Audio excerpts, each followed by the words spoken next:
from September 17th to September 19th later this fall. This will mark a truly unprecedented second state visit for President Trump, and he is honored and looking forward to meeting with His Majesty the King at Windsor Castle. There has been a wave of positive economic news over the past week, which I would like to highlight today.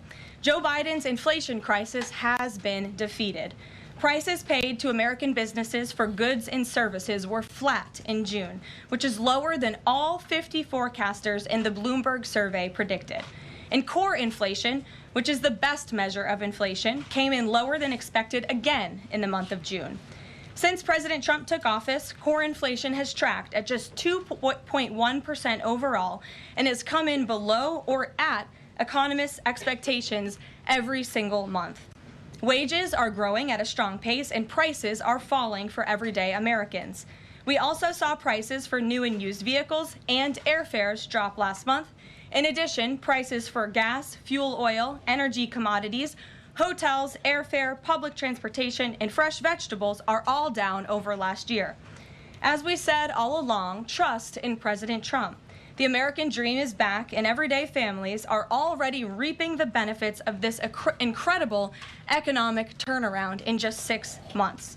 President Trump has ended the era of economic surrender and implemented powerful tariffs to stand up for our workers and businesses and rebalance America's trading agreements. Despite all of the doom casting from the so-called experts claiming that these tariffs would be the end of the world as we know it, the opposite has occurred. Tariffs are not inflationary, as President Trump has said all along. In reality, tariffs are a source of massive revenue. We're seeing trillions of dollars in private investment pour into our country right now because the companies around this world want to make their products right here with American labor and not have to pay any tariffs at all. Customs and tariff revenue has already totaled more than $113 billion since President Trump entered office, helping to lead a budget surplus in June for the first time in nearly a decade.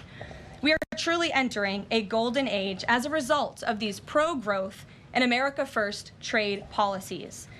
On another matter, yesterday in the East Room, the president was proud to sign the Halt All Lethal Trafficking of Fentanyl Act into law, surrounded by angel families to help finally end the devastating fentanyl crisis that has ravaged millions of Americans.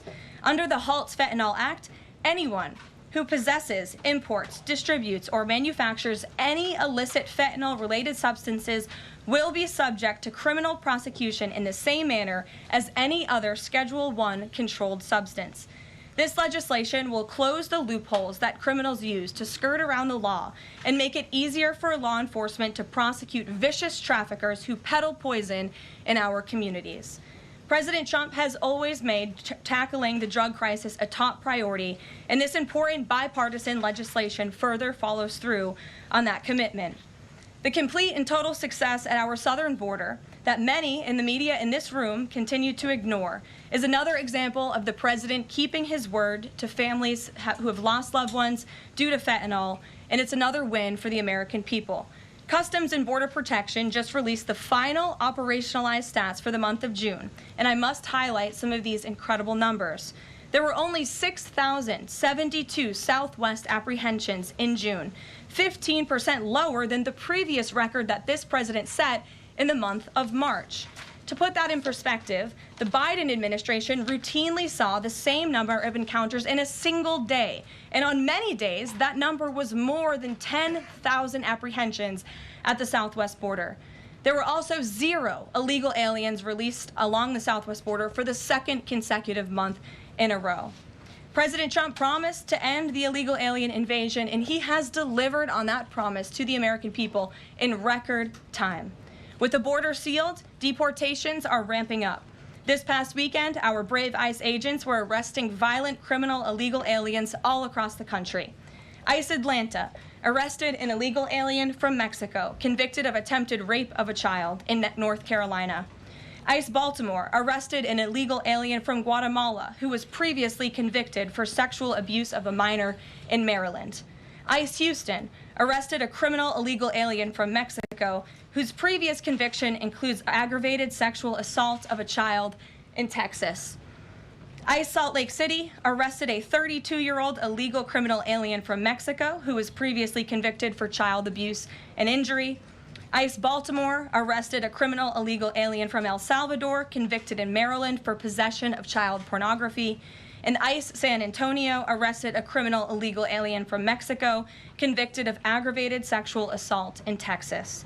The men and women of ICE are heroes. They are putting their lives on the line every day to get the worst of the worst, these types of criminals, out of our communities and out of our country. And the president continues to strongly have the backs of all ICE agents who are doing their jobs to keep all of us, including everyone in this room, safe. The facility, sorry, 1 second. In other news, following President Trump's bold executive actions protecting American children from irreversible chemical and surgical mutilation, the largest provider of these barbaric practices will now be closing its doors. The facility in Los Angeles, California, is just the latest facility downsizing or eliminating their irreversible and harmful services that feed into the lie that you can somehow change a child's sex. The Biden administration peddled dangerous policies that defied medical science in favor of radical transgender ideology. But President Trump has put an end to that to ensure America's children's innocence is protected and our children can lead healthy and productive lives. Finally, last night, Senate Republicans passed President Trump's $9 billion Recisions package. This will help restore fiscal sanity in our country by rescinding billions in wasteful foreign aid and finally ending taxpayer funding for PBS and NPR, two media organizations that have ridiculously used federal dollars to push a partisan left-wing agenda for many years. The House should pass this Recisions package immediately and send it to the president's desk for signature.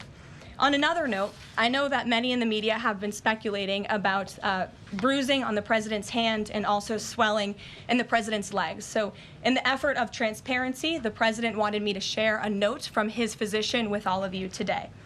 In recent weeks, President Trump noted mild swelling in his lower legs. In keeping with routine medical care and out of an abundance of caution, this concern was thoroughly evaluated by the White House medical unit. The president underwent a comprehensive examination, including diagnostic vascular studies. Bilateral lower extremity venous Doppler ultrasounds were performed and revealed chronic venous insufficiency, a benign and common condition, particularly in individuals over the age of 70. Importantly, there was no evidence of deep vein thrombosis or arterial disease. Laboratory testing included a complete blood count, comprehensive metabolic panel, coagulation profile, D-dimer, B-type natriuretic peptide, and cardiac biomarkers. All results were within normal limits. An echocardiogram was also performed and confirmed normal cardiac structure and function. No signs of heart failure, renal impairment, or systemic illness were identified. Additionally, recent photos of the president have shown minor bruising on the back of his hand. This is consistent with minor soft tissue irritation from frequent handshaking and the use of aspirin, which is taken as part of a standard cardiovascular prevention regimen. This is a well-known and benign side effect of aspirin therapy. And the president remains in excellent health, which I think all of you witness on a daily basis here. So the president wanted me to share that note with all of you. I'm happy to take further questions on it. We will provide the memorandum from the president's physician to all of you, as we always do. And we'll get to questions. Here in our new media seat, we have Frank Corva, who's the White House correspondent for Bitcoin Magazine, which comes at a timely week with crypto legislation moving across Capitol Hill. So why don't you kick us off, Frank, and thanks for being with us. Thank you so much. We appreciate it, Ms. Leavitt. Sure. I was curious to hear if the president was in favor of removing any and all language around central bank digital currencies from the Genius Act, maybe as a means to get it across the line and get it on his desk. And then my second question was about something the president spoke about in this room. He talked about a $600 de minimis tax exemption for Bitcoin and other crypto spending. So I was just wondering if you could comment on those. Sure. Well, the president did signal his support for a de minimis exemption for crypto, and the administration continues to be in support of that. We are definitely receptive to it to make crypto payments easier and more efficient for those who seek to use crypto as simple as buying a cup of coffee. Of course, right now that cannot happen, but with the de minimis exemption, perhaps it could in the future, and we will continue to explore legislative solutions to accomplish accomplish that. As for the central bank digital currency and the Genius Act, which you noted has passed through Congress and will be sent to the president's desk. I believe the House is voting on it. If they haven't, they should be passing it. We know we have the votes, and we expect it to get to the president's desk, and we are planning a signing ceremony tomorrow afternoon. All of you will get more details on that. This piece of legislation is going to make America the crypto capital of the world, and that's what the president promised. As for a central bank digital currency, the president opposes that. He made that promise to the American people on the campaign, and while it's not in this specific piece of legislation, he did sign a January executive order banning a central bank digital currency. The administration supports Congress's efforts to codify that executive order into law, and I believe there will be future pieces of legislation in regards to crypto that will be moving through Capitol Hill. The president looks forward to signing them, and he looks forward to the signing ceremony this afternoon. So thank you for being with us today. Sure. Jackie. Thank you, Karoline. There's been a lot of discussion about the Epstein files and the president's comments yesterday calling it a hoax. Can you clarify which part of the Epstein hoax is the hoax part? The president is referring to the fact that Democrats have now seized on this as if they ever wanted transparency when it comes to Jeffrey Epstein, which is an asinine suggestion for any Democrat to make. The Democrats had control of this building, the White House, for 4 years, and they didn't do a dang thing when it came to transparency in regards to Jeffrey Epstein and his heinous crimes. It was this president who directed the Department of Justice and the Attorney General to do an exhaustive review of all files related to Jeffrey Epstein, which they did. The Attorney General and the FBI, led by Pam Bondi, Dan Bongino, Kash Patel, these are great patriots, some of the most trusted voices in the Republican Party movement. It's part of the reason the president appointed them to these high law enforcement positions, and they spent many months going through all of the files related to Jeffrey Epstein, and they concluded what they found in that memo, which they drafted and they released. And so the president has been transparent. He has followed through on his promises to the American people, but he doesn't like to see Democrats and the mainstream media covering this like it's the biggest story that the American people care about. The president has been working so hard this week. On Tuesday, he went to Pennsylvania, where he secured $90 billion in investments for the Commonwealth, for the people of that state. After that, he came back to the Oval Office at 8 p.m. He went in there to whip votes to get the Genius Act signed into law, and because of his efforts, that bill is now going to be signed and passed. The following day, yesterday, he meets with a foreign leader, the King of Bahrain, to secure more investments into this country. And then yesterday afternoon, the president is in the East Room of the White House mourning with parents who have lost their children because of fentanyl, signing a bipartisan piece of legislation. And not a single cable network in this country took that event live and covered that event like they should. Those are the issues the president cares about. What could be more important to the American people than helping families who have lost their children? Those are the issues this president is going to remain focused on. I understand he wants to move on from this story, but you do have some prominent figures, including the Senate Majority Leader, the House Speaker, voicing support for the files to come out. Representative Massey collecting signatures that would force a discharge petition for a vote on the floor for this. It doesn't seem to be going away. What is stopping the administration from just redacting any sensitive information, grand jury information, and putting out what is appropriate so that the American people can decide and then let this story die? Well, in terms of redactions or grand jury seals, those are questions for the Department of Justice. Those are also questions for the judges who have that information under a seal, and that would have to be requested, and a judge would have to approve it. That's out of the president's control. He has said, in agreement with some of the leaders on Capitol Hill, that if the Attorney General and the Department of Justice come across any other credible evidence, they should provide that to the American people. The president has said that, and he agrees with them on that. Why did he fire Maureen Comey? The Department of Justice did, and I would defer you to them. Dasha. Has the White House been directly in touch with some of the MAGA influencers that are still not satisfied with the administration's handling? And has the message to them been similar to what the president has said, which is sort of either let this go or we don't need your support? Well, look, the president and this team are always in contact with the president's supporters, with voices of many kinds on both sides of the aisle. I think that's part of the reason this president is a great president, because he's willing to listen and hear other people's perspectives. But ultimately, he has led this country not not just over the past 6 months to historic success, but also through his first 4 years as president. And as the leader and the creator of the MAGA movement, he has led through these perilous times for our country based on instinct and in the best interest of the country. And as I always say, the American people should trust in President Trump. And what on John, the Fed chair? Go ahead, John. Thanks a lot, Karoline. The president on Monday announced that if there's not compliance with Russia within 50 days, there would be increased tariffs. Can you explain how that works, first of all? What happens if Russia doesn't end its war with Ukraine in 50 days? Well, in 50 days, as the president clearly laid out, if there is not a ceasefire agreement or a peace deal within that time frame, if Russia refuses to legitimately agree to a ceasefire, then they will face very steep tariffs, and they will also face secondary sanctions. So countries that are purchasing oil from Russia will be sanctioned as well, and of course that will do deep damage to Russia's economy. And I would just add that the president wants this war to end with a diplomatic solution. He's been pushing for it. This administration has spent many hours and a lot of time trying to solve this war very far away, but the president wants to stop the killing and he wants to save lives. As far Reagan, as the first part go of ahead. what you were saying, Karoline. Reagan, go ahead. I have two questions for you. It's just about, if I may, just about the tariffs, the first part. I get the secondary tariffs, but there was only $3 billion worth of trade between the U.S. and Russia in 2024. It's expected to be far less this particular year. On April the 2nd, both you and the Treasury Secretary said it's not necessary to apply any tariffs on Russia. You said that because of the lack of trade, it precludes, that was the word you used, any need for tariffs. Why now, and why do you think that that would make them cave and come to some sort of peace agreement as it relates to Ukraine? $3 billion is still a lot of money, John, and it's not just tariffs, it's the secondary sanctions as well that will be implemented in 50 days. Reagan. Thanks, Caroline. I have two questions for Sure. you. First on Congress. Congresswoman Salazar introduced legislation that would give some illegal immigrants in the country a path to citizenship.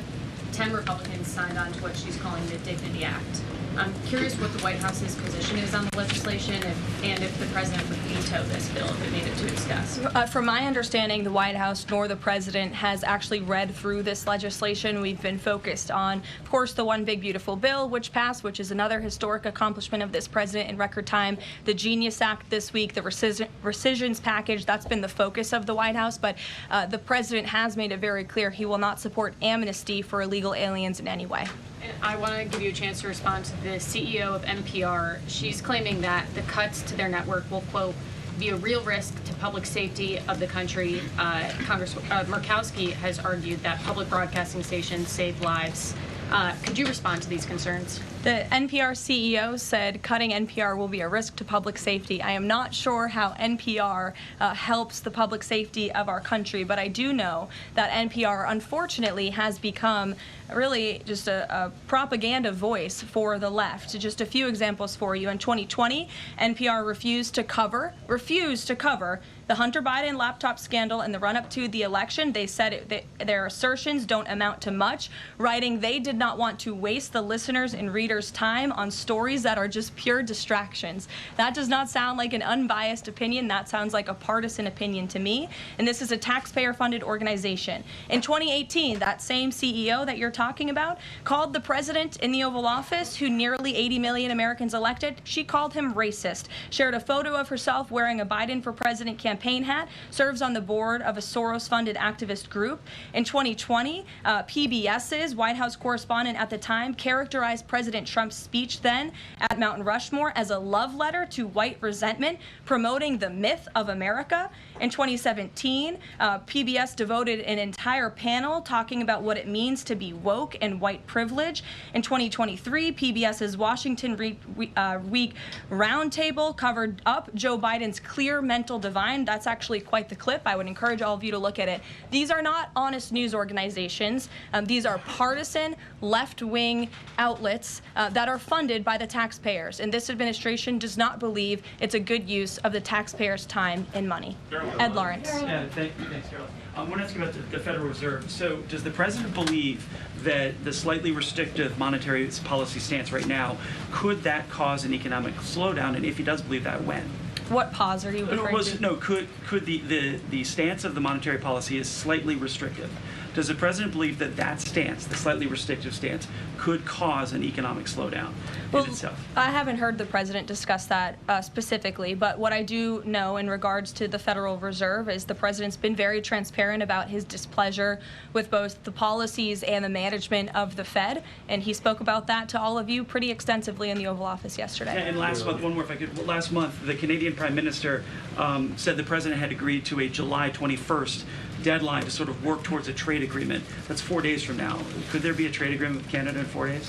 Well, look, we'll see. The trade team continues to be very active in our conversations and discussions with Canada. The president himself has said, unfortunately, our neighbors to the north have been pretty difficult to deal with when it comes to matters on trade. But in trade, generally speaking, as you know, 25 countries have received letters thus far from the president directly with his big, beautiful signature on them, from Japan to Korea, South Africa, Kazakhstan, Malaysia, just a few countries, and Canada also received a letter for 35%.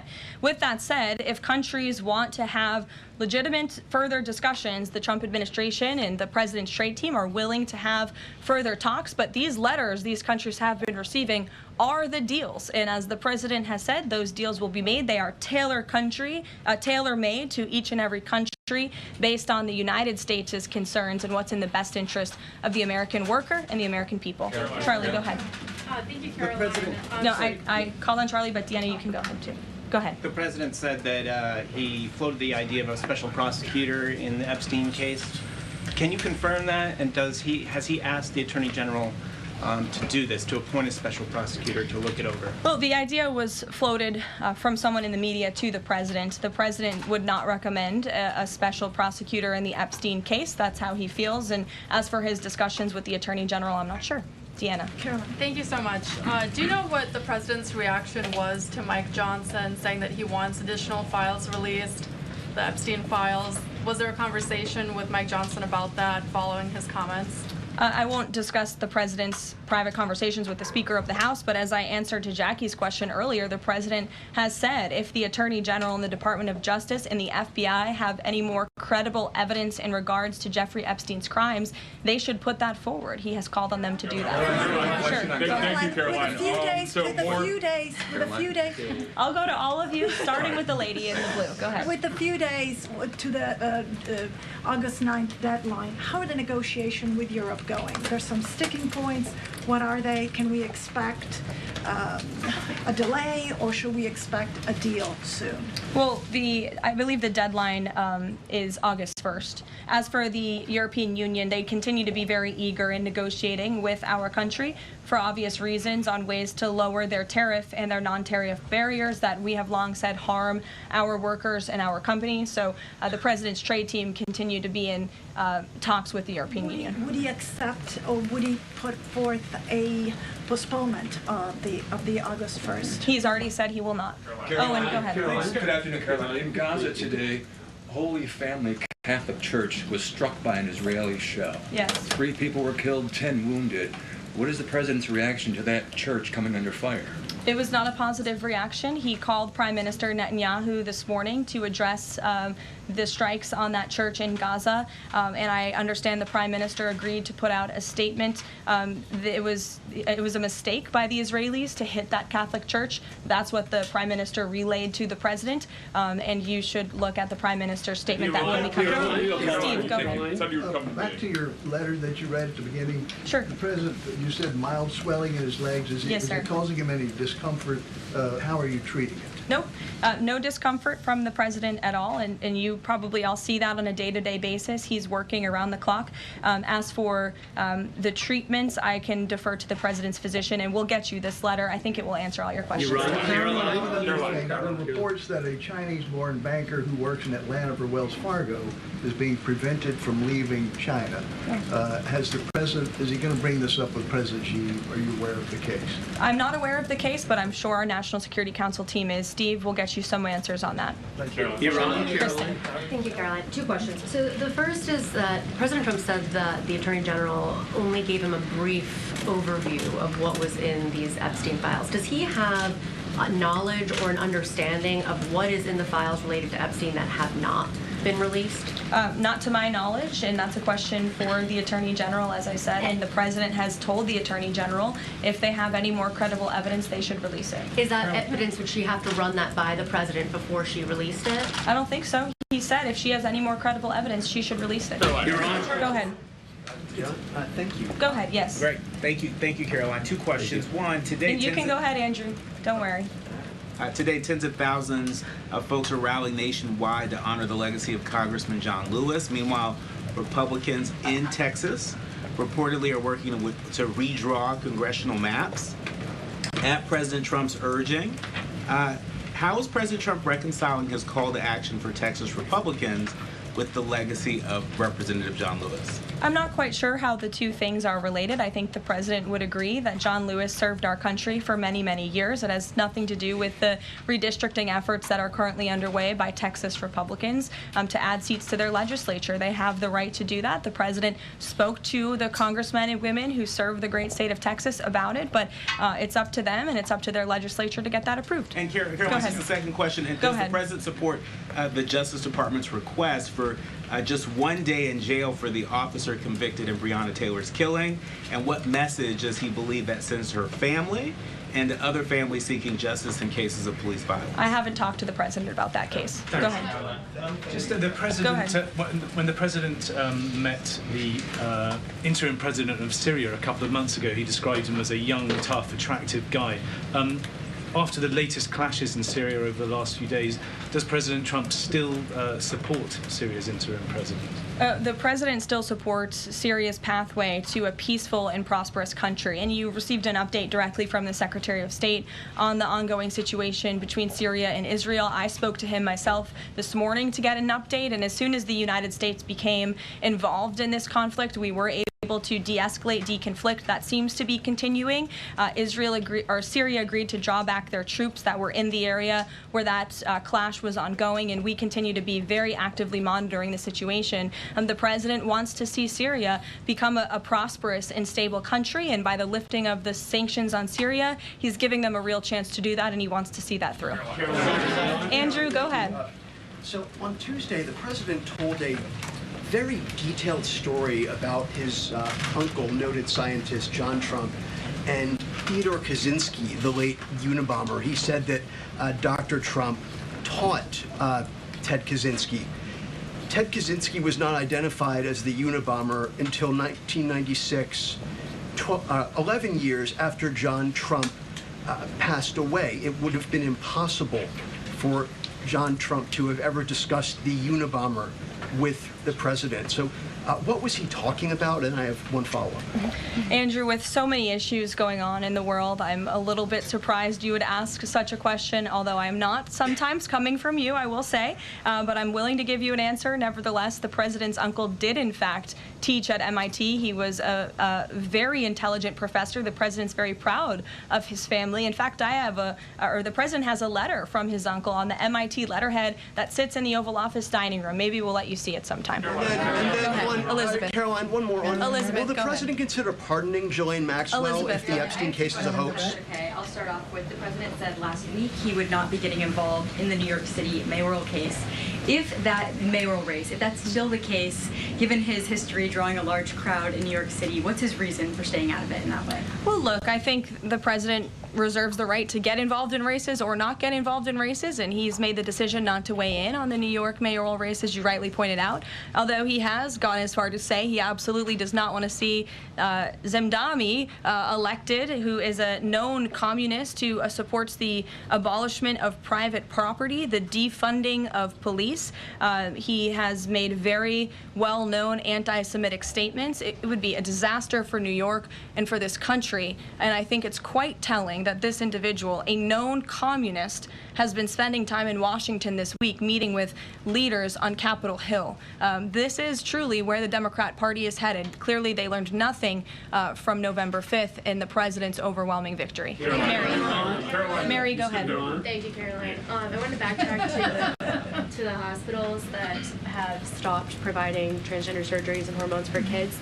On this front, does that have anything to do with the DOJ subpoenas last week? Should we expect any more hospitals to be shutting down their programs? And I wanted to also ask what you make of all these media reports, especially the AP, which I noticed, which portrays these children as losing something that's saving their lives. Yes, I think the president spoke a lot about this issue, which is a political issue, but also really a cultural issue that impacts children and families. He talked about it a lot on the campaign, and I think he was quite surprised by the uptick we were seeing in the embracement by the Democrat Party when it comes to the chemical castration and mutilation of young, innocent bodies. And so the president made it a very early priority to sign very strong executive orders to cut off the funding for any hospital or any medical facility in this country that provides such barbaric procedures. And as a result of that strong policy and the president's strong common sense position on this issue, we've had such an overwhelming response, which is great for children in Arizona. Phoenix Children's Hospital has stopped providing puberty blockers and hormone therapy to minors. In California, Stanford Medicine ended sex change surgeries for minors. Children's Hospital Los Angeles is closing its Center for Trans Youth Health and Development surgical program. In Illinois, Lurie Children's Hospital of Chicago stopped sex change surgeries. Again, let's think about what we're talking about here. Sex change surgeries for minors. These are barbaric practices that no child, innocent child, should have to endure. And the president wants to protect the innocence of children, and I know the vast majority of Americans support him in that effort. This is a wildly popular and common sense endeavor this administration has taken, and we've seen many of these medical institutions have followed through with the president's executive orders, but will continue to take further action on this important issue.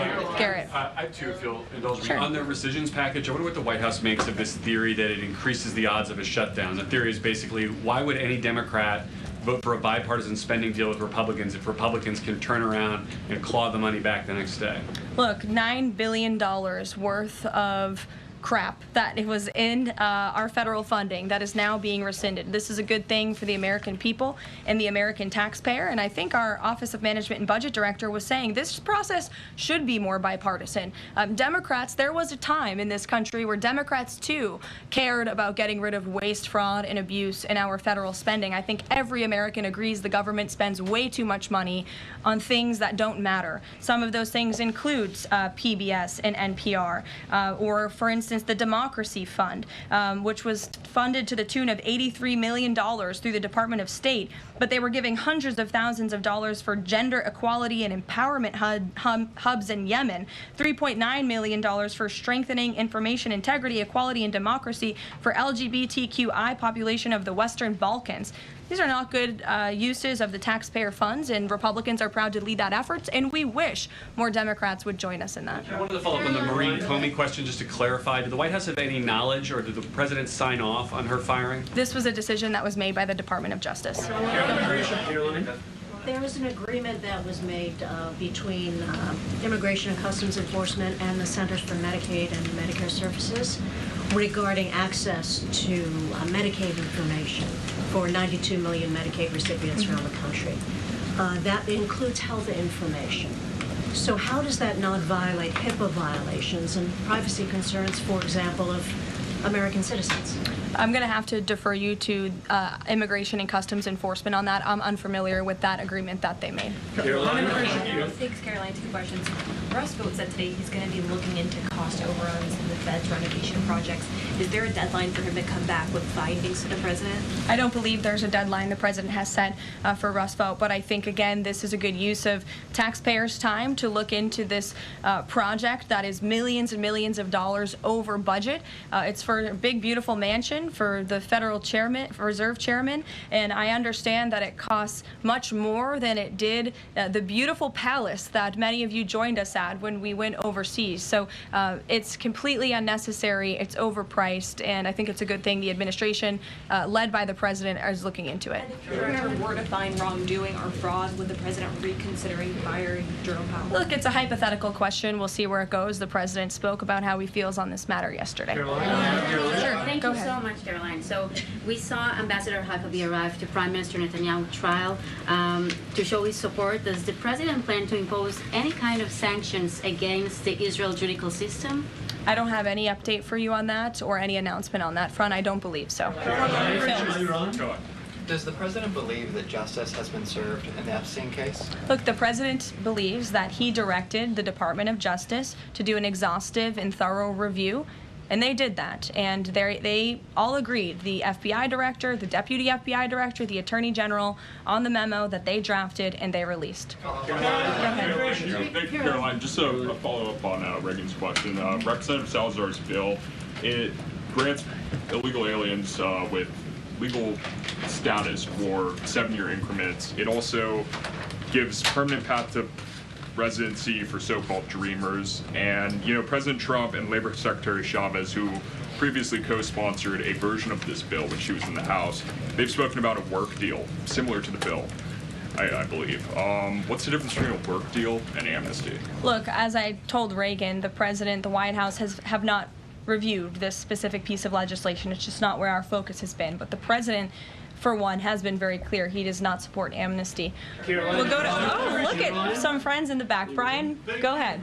Back to the room. Thank you very much. You didn't show up early enough to get some good real estate up here. I love it. Any update on the auto pen? I know that there was the DOJ and some others were looking into the thousands of documents that were signed off just before Joe Biden left office. Any update on the auto pen? Yes. I'm not laughing at you. I'm just laughing at how far away you are, and you're going to need to get some microphones back there.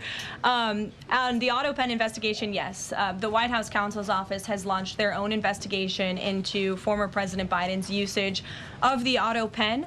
We have requested some documents from the National Archives, and again, as I've said many times from this podium, and the president has said as well, it's incredibly important that we get to the bottom of who really was at the tip of the spear in the decision-making process here in the White House, because former President Biden himself admitted to the New York Times, I understand he never gave interviews when he was here, but now all of a sudden he wants to give one, and he said that he did not actually review every single pardon that he signed on his way out the door. That's incredibly concerning, and I can tell you it's something this president would never tolerate. This is a president who is signing things all the time. Any document that has legal implications, this president's signature is on it because he's the one making the decisions. It does not appear that was the truth in the previous White House, and I know the American people want to receive answers on who was running the show, because the decisions that were made in this place really destroyed our country, and we deserve to get to the bottom of it.